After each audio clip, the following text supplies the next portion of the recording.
Jubilee hills లో భారీగా poll management జరుగుతోంది. ఓటర్లకు ప్రధాన పార్టీ ప్రలోభాలు. ఇక 2 లక్షల ఓటర్ల కోసమైతే డబ్బు పంపిణీకి ఏర్పాట్లు చేశారు.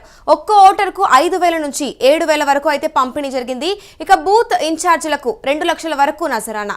ఇక పోటాపోటీగా దావత్లు, మద్యం పంపిణీ కూడా జరుగుతోంది. ఇప్పటికీ జూబ్లీ హిల్స్ ను వీడని స్థానికేతరులు. ఇక ఎర్రగడ్డలో హోటల్ పాలక్పై రైడ్ చేశారు పోలీసులు. దాదాపుగా 11 మంది కాంగ్రెస్ కార్యకర్తలు అయితే అరెస్ట్ అయ్యారు. ఇక ఇదే అంశంపై పూర్తి సమాచారం మా ప్రతినిధి క్రాంతి అందిస్తారు. చెప్పండి క్రాంతి, రేపే ఎలక్షన్ పోలింగ్ అయితే జరగబోతుంది. దీనిపై మీ దగ్గర ఉన్న సమాచారం ఏంటి? అమూల్య, నెల రోజులుగా హీటెక్కినటువంటి జూబ్లీహిల్స్ ప్రచార పర్వం నిన్న ఈవినింగ్ తో ముగిసింది. అయితే రేపు పోలింగ్ ఉన్న నేపథ్యంలో అన్ని పార్టీలు పోల్ మేనేజ్మెంట్ పై దృష్టి సారించారు. ప్రధానంగా ఇటు బీఆర్ఎస్, కాంగ్రెస్ ఈ రెండు కూడా ఈ జూబ్లీహిల్స్ ఉప ఎన్నికను చాలా ప్రతిష్టాత్మకంగా తీసుకున్నాయి. ఎలాగైనా ఈ ఎన్నికల్లో విజయం సాధించడం ద్వారా రాష్ట్ర రాజకీయాలపై, ముఖ్యంగా హైదరాబాద్ రాజకీయాలపై పట్టు సాధించాలనేటువంటిది లక్ష్యం ఇరు పార్టీలలోని అభ్యర్థుల్లో కనిపిస్తుంది. అయితే ఈ నేపథ్యంలోనే నిన్న రాత్రి నుంచి పోల్ మేనేజ్మెంట్ అనేటువంటిది జూబ్లీహిల్స్ నియోజకవర్గం మొత్తంగా కూడా కనిపిస్తుంది. ప్రధానంగా ఆ బస్తీ లెవెల్లో సుమారు 21 బస్తీలు జూబ్లీహిల్స్ నియోజకవర్గ పరిధిలో ఉన్నాయి. ఇందులోనే మొత్తం ఇక్కడ 4 లక్షల సుమారు 4 లక్షల ఓటర్లు ఉన్నారు. ఇందులో ఒక 2 లక్షల ఓటర్లను ఇక్కడ టార్గెట్ చేసినట్టుగా కనిపిస్తుంది. ప్రతి పార్టీ కూడా ఇక్కడ తమ క్యాడర్ ద్వారా, అలాగే కొంతమంది బయట నుండి తీసుకొచ్చినటువంటి తమ ముఖ్య అనుచరుల ద్వారా, నాయకుల ద్వారా ఈ పోల్ మేనేజ్మెంట్ కు దిగుతున్నట్టుగా తెలుస్తుంది. ఒక్కొక్క ఓటర్ కు ఒక్కొక్క పార్టీ 2,000 నుండి 3,000 వరకు కూడా పంపిణీ చేస్తున్నట్టుగా సమాచారం అందుతుంది. అర్ధరాత్రి వేళ కూడా ఈ పంపిణీ పర్వం కొనసాగుతున్నట్టుగా సోషల్ మీడియాలో చాలా వీడియోలు వైరల్ అవుతున్నాయి. అయితే ఇక్కడ ముఖ్యంగా మహిళా ఓటర్లు చాలా మంది ఉంటారు. సుమారు 1,90,000 మంది పైచిలకు ఓటర్లు ఇక్కడ మహిళలు ఉన్నారు. మహిళల ఓట్లు అనేటువంటివి కీలకంగా మారుతున్న తరుణంలో స్థానికంగా ఉండేటువంటి మహిళా సంఘాలు కావచ్చు, ఉండేటువంటి ఒక మహిళా మండళ్ళు ఏవైతే ప్రభుత్వానికి సంబంధించిన స్వయం సహాయక గ్రూపులతో పాటుగా స్థానికంగా ఉండేటువంటి మహిళలు ఇలాంటి ప్రభావితం చేసేటువంటి వాడల వారీగా, బస్తీల వారీగా ప్రభావితం చేసేటువంటి మహిళలను రంగంలోకి దింపి వారికి పట్టు చీరలు, కుంకుమ భరణాలతో పాటుగా డబ్బునివ్వడం జరుగుతున్నట్టుగా ఈ వీడియోల ద్వారా స్పష్టమవుతుంది. అలాగే హైదరాబాద్ లో ఉన్నటువంటి కొన్ని ముఖ్యమైనటువంటి, ఇక్కడ ప్రధానంగా ముస్లిం మైనార్టీలతో పాటుగా ఈ హిందూ సామాజిక వర్గంలో ఒక 10 ముఖ్యమైనటువంటి కుల సంఘాల ఆధిపత్యం అనేటువంటిది జూబ్లీహిల్స్ లో కనిపిస్తుంది.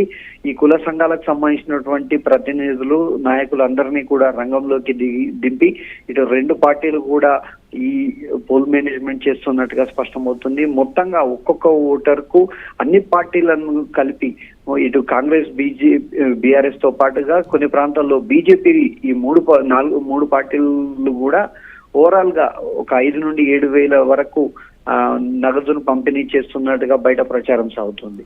మరి క్రాంతి, ఓటర్లను ఈ విధంగా ప్రలోభ పెడుతుంటే మరి ఎలక్షన్ కమిషన్ దీనిపైన దృష్టి సారించడం లేదా? ఎలక్షన్ కమిషన్ మొదటి నుండి కూడా నియోజకవర్గ వారీగా ప్రత్యేక చెక్ పోస్ట్ ఏర్పాటు చేయడమే కాకుండా ఫ్లయింగ్ స్క్వాడ్స్ ను కూడా ఏర్పాటు చేసి ఎలక్షన్ పర్యవేక్షణ అనేటువంటిది కొనసాగిస్తుంది. అయితే మనం గత 3 రోజుల క్రితమే చూసాం, ఇటు మోతీనగర్ లో ఉన్నటువంటి బీఆర్ఎస్ మాజీ ఎమ్మెల్యేతో పాటు కుకట్పల్లిలో ఉన్నటువంటి బీఆర్ఎస్ ఎమ్మెల్యే ఇంటిపైన, అలాగే ఎర్రగడ్డలో ఉన్నటువంటి ఒక కాంగ్రెస్ పార్టీ నాయకుడి ఇంటిపైన కూడా election commission flying squad attack చేయడం జరిగింది, రైడ్ చేయడం జరిగింది. ఇందులో పెద్ద మొత్తంలో నగదు దొరికినట్టుగా కూడా అధికారులు చెప్తూ వచ్చారు. అయితే ఇప్పటి వరకు ఈ భారతీయ ఎన్నికల సరళి ఒకసారి పరిశీలించినటువంటి పరిస్థితి మనం చూసుకున్నట్టయితే ఎలక్షన్ కమిషన్ నియమ నిబంధనలు ఎలా ఉన్నప్పటికీ పోల్ మేనేజ్మెంట్ అనేటువంటిది మొదటి నుండి కూడా సాఫీగానే జరుగుతుంది, ఖచ్చితంగా జరుగుతుంది.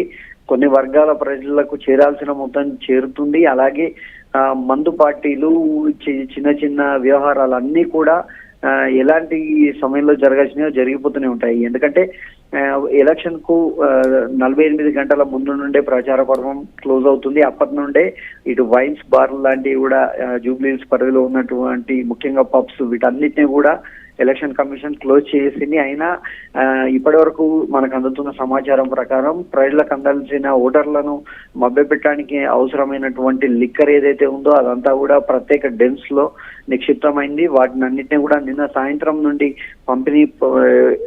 పంపిణీ అనేటువంటిది కూడా మొదలైనట్టుగా సమాచారం అందుతుంది.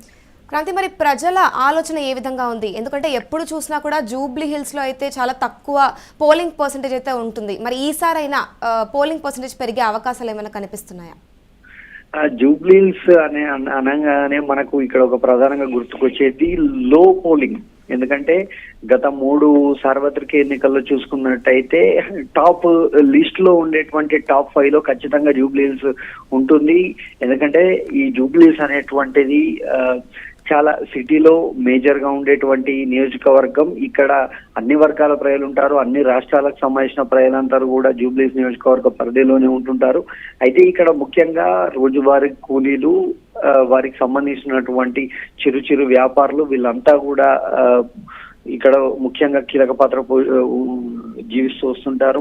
మరీ ముఖ్యంగా ముస్లిం మైనార్టీ ఓట్లు ఇక్కడ 1,30,000 వరకు ఉన్నాయి.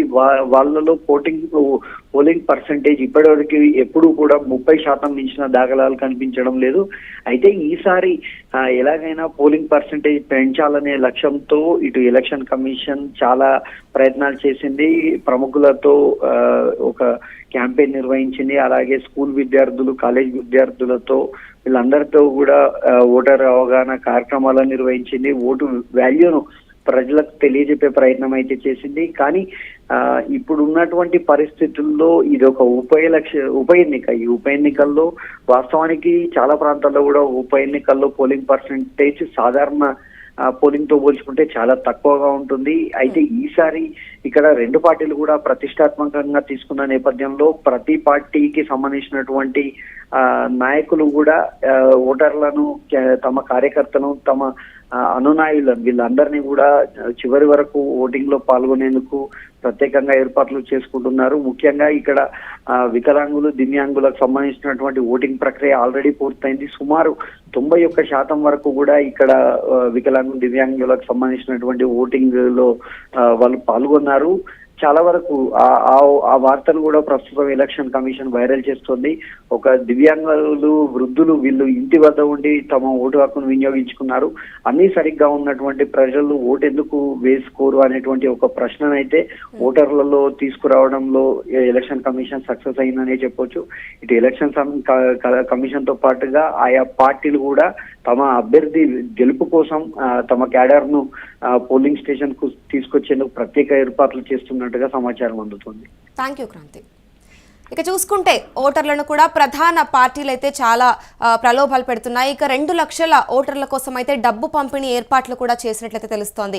ఇక ఒక్కో ఓటర్కు కూడా 5,000 నుంచి 7,000 వరకు అయితే పంపిణీ జరుగుతున్నట్టు కూడా తెలుస్తోంది. ఇక ఆడవారికి పట్టు చీరలు అయి ఉండొచ్చు, మగవారికి మందు పంపిణీ అయి ఉండొచ్చు. ఇవన్నీ కూడా జరుగుతున్న సమాచారం అయితే అందింది. ఇక ఇది వరకు చూసుకుంటే కూడా జూబ్లీ హిల్స్ లో 30% కంటే ఎక్కువ కూడా పోలింగ్ పర్సంటేజ్ నమోదైనట్టయితే లేదు. ఇప్పుడైనా ఈసారైనా జూబ్లీ హిల్స్ లో పోలింగ్ పర్సంటేజ్ పెరిగే అవకాశాలు ఉన్నాయేమో చూడాల్సింది.